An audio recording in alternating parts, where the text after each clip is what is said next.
A while back, I was browsing YouTube Shorts because I'm mentally deranged, and I came across this one short from the YouTuber Broken Daydream 94, where they're talking about a controversial manga. So my brain, being kind of familiar with their style of content, thought there's no way this manga can be as bad as they make it seem. And it isn't, I'll just say that right now. However, that doesn't mean it isn't a good story. And this quote-unquote controversial manga is called Tsumiki and the Strange Everyday Life, from the author Morishita Miyu. The story takes place in a world of diversity, in the form of genjins, who live their lives interacting with humans, and follows the story of a boy named Yukata Shinsa. Now, Yukata is your everyday teenage boy, worrying about his appearance and just generally caring too much about how he is. That's when he meets a genjin named Tsumiki, a kind werewolf that befriends Yukata. Yukata, however, realizes how carefree Tsumiki is and wants to be just like her in that sense, spending time with her to realize such. And thus, his heart became less noisy and his everyday life with her started to spin out of control. At least that's what I pulled from the synopsis in that short I mentioned. And I thought,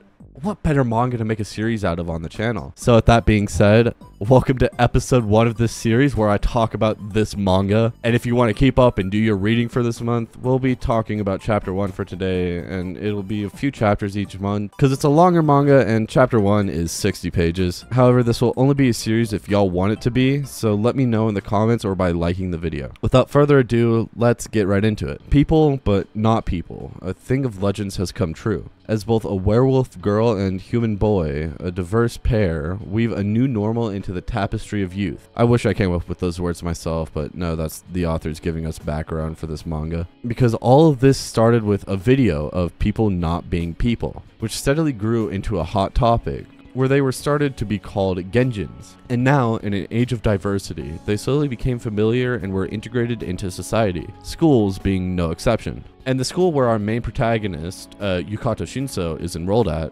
has the largest population of these genjin. But our little protagonist friend chose to go here because he doesn't want to run into any of his old friends, since he has so much anxiety about everything and completely lost sight of himself. He has no dreams or aspirations, but hopes that this school has people like him and he could make some friends, and is immediately drawn towards this loud girl next to his locker, Tsumiki Ogami. She's a genjin in his class who seems to be a werewolf. And another thing about these genjin is that when it's the given condition, they transform into their full forms, which for Tsumiki would be a wolf with super strength, which surely must make it hard to live in a human society, way worse than our protagonist has it. And that she's got great hearing too, with the locker doors causing her some pain. So much so that she starts to mangle it, not out of frustration, but rather so her shoes can fit in the locker without having to be squished, leaving the easiest solution, at least for her, to bend the door. And even if it's school property, she'll just bend it back no problem, but hurting her ears in the process. RMC, being a Mr. Smarty Pants, says to put them on top with the teacher's permission, and she slaps his arm saying that he's smart,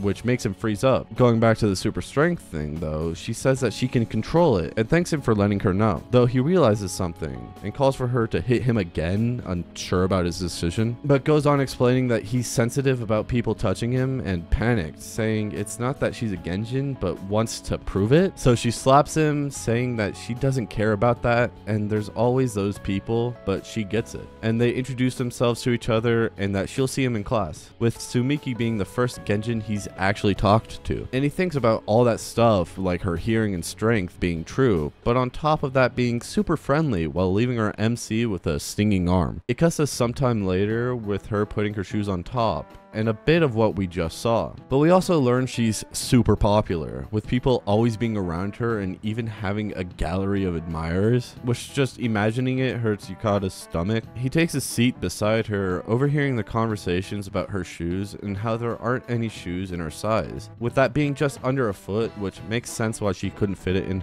the locker. Some guys inch away, but she goes on saying that includes her toenails, which shouldn't be something she's proud of because they get so long they tear through her socks, which makes everyone go silent at a store called Banbutsu. That's also where she got her tail restraining belt. which the MC asks if that's okay for it. She says it's fine since constant pressure isn't good, but her belt is super stretchy. Another person says that there's Beastman skirts for tails in their uniforms, but she likes her solution best. He zones out thinking that she's amazing, which she notices and calls him out for, and he tries to play it off just thinking it's amazing, but every guy is eyeing him. She instructs him on which side it is, and he goes on thinking that although she has some fashion, someone else asks her about turning into a wolf on a full moon, which her answer is literally just I know no wanna. Kind of a sidetrack, but I thought they were already classmates, so why are all these classmates asking her questions left and right? Like, it helps with world building and helping us get to know the girl, but still, it's just questions left and right, which even our protagonist catches on about when they ask if she eats human flesh. She says no, but really loves meat, which makes the protagonist even more scared and making her suspicious to the others, but justifies to himself that they'd still be hauled away if they did that,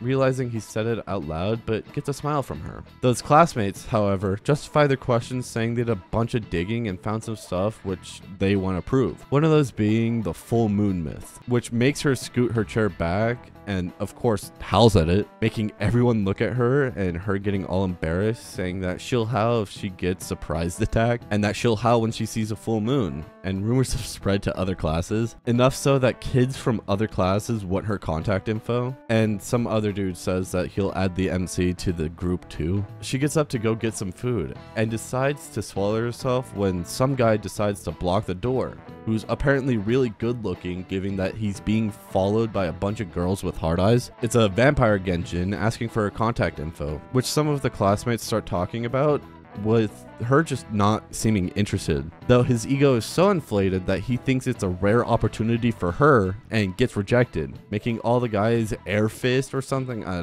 don't know what that's called. You taught it. Yukata is there, almost feeling bad for the guy, but gets a notification about the group chat from before, checking it in an emptying classroom. He replies, giving a worried look before heading home, but gets stopped by Sumiki, all muddy, since she dug a hole, reasoned by the cutlass sandwich being so good that she buried one for the trip home, and warns him about something. He asks if she has extra clothes and has a jersey for her, but she says it's fine and she'll just go home like that. But he pauses for a moment and asks how he can be like her, then goes on explaining that he's way too concerned about everyone else. If he says this, what will they think? If he does that, how will they react? Sort of anxiety. And he doesn't get his own feelings and can't do something as simple as writing about himself. He thought he could get a fresh start by going to a faraway school, but has no idea about being himself and has no clue what himself is. But when it comes to Sumiki, she's completely true to herself and he thinks that's incredible. She explains it as her being a Genjin, since they have a lot of quirks, and if they're bad at something, they say it can't be helped. But humans are adaptable, which makes it harder to accept. Ending it with being a human is tough, which he refutes, saying a Genjin is tougher, being so resilient. She says he made a big effort to come looking for a fresh start and gets an idea that they should look for his feelings together, which he immediately shuts down, saying it's his problem, thanking her for the help. But she says that she wants to treasure people that treat her like a normal person, and that Yukata is already important to her. And even if he didn't realize it, and even if he goes to a faraway school, there are people who won't get along with him, being extremely blunt about it. If they end up not getting along, they can just go their separate ways. And she thinks there are only some things you can experience about a Genjin, so he should try with her. Though her gesture confuses him, whether it's a handshake or just does her motion, and she hugs him, making him freeze up and gets picked up since she wants to go home through the window, as it sets in for him what's happening. And she tells him to think of it as a bungee jump, with the lifeline being her. They end up at the train station and she apologizes for not realizing human ears were so weak. She asks how it feels to leave school with a Genjin, which is what she wanted to ask but just made him sick. But he stops being sick instantly and remembers back to the classroom. The classroom that he thought was so wide shrank as they got further and further away. So he thinks that he'll remember that moment again and again, and thanks her for that moment right as the train goes by, giving her a 1,000-yard stare. They say some formalities and she sniffs him, confusing him for a moment. He asks if he stinks, but she says it's just their greeting, meaning they should get along from now on. She says later and he's just there taking the train and gets another notification. There's this prompt asking about the group chat, which he taps and gets jump scared about another notification from that mail order site, and gets another notification, this time from Sumiki who added him, with him thinking back to that stiff she gave him earlier. He blushes on the train, only realizing later. And it cuts to later, and her shoes have a letter on them from Yukata. It's basically just a long letter thanking her for the other day, and that he gave her a gift in her locker. It cuts to her running to class with some socks from him. He says that she can bake them or broil them, but of course she'll wear them, but feels bad since all she did was listen, which was plenty for him. So she asks if he wants to go to her house, making every guy instantly turn to look, but she goes on, saying seeing a werewolf's house is something hardly anyone gets to do. And there's some more dialogue from the MC to wrap up the chapter with him saying that she's a werewolf, shocker there, and that she's his first Genjin friend, and a friend as he gets dragged off to the slaughterhouse or something to end off the chapter. I have a lot of thoughts about this manga just from the first chapter alone. And first things first, holy shit, Sumiki is fucking adorable. Like, I found myself just enjoying every panel she's in, which is a good thing since she's a main character. And even the other main character, Yukata, is pretty fun too, besides his name, and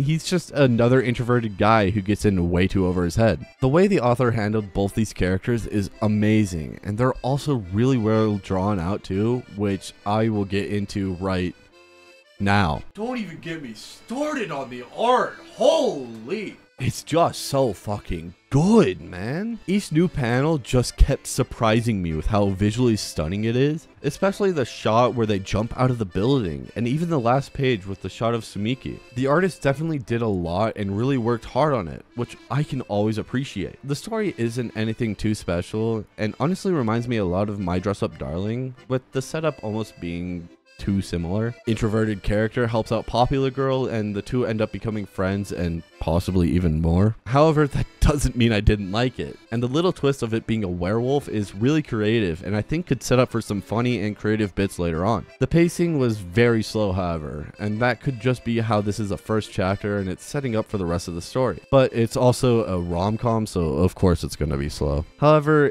it really just seems like another rom-com, and I will be there anyway for it. And that's just about it for my thoughts. I would like to take a moment to say that I will officially be changing my profile picture to Sumiki, and that's my entire thought. And again, if you want to see this become a series and liked hearing me ramble on about my thoughts on this chapter or any chapters in the future, let me know down in the comments or by liking this video. It was definitely really fun, and I wanted to do this before the manga New Normal, which is one I want to talk about later on. But this was a good start for these series sort of videos, and I really enjoyed doing such. Though, that's enough of me for today. That's all I got. I'll see you in the next one. Attack on Titan, Tokyo Ghoul. These hentai babes make me drool. Hatsune Miku is great. She makes me masturbate. Fairy tale.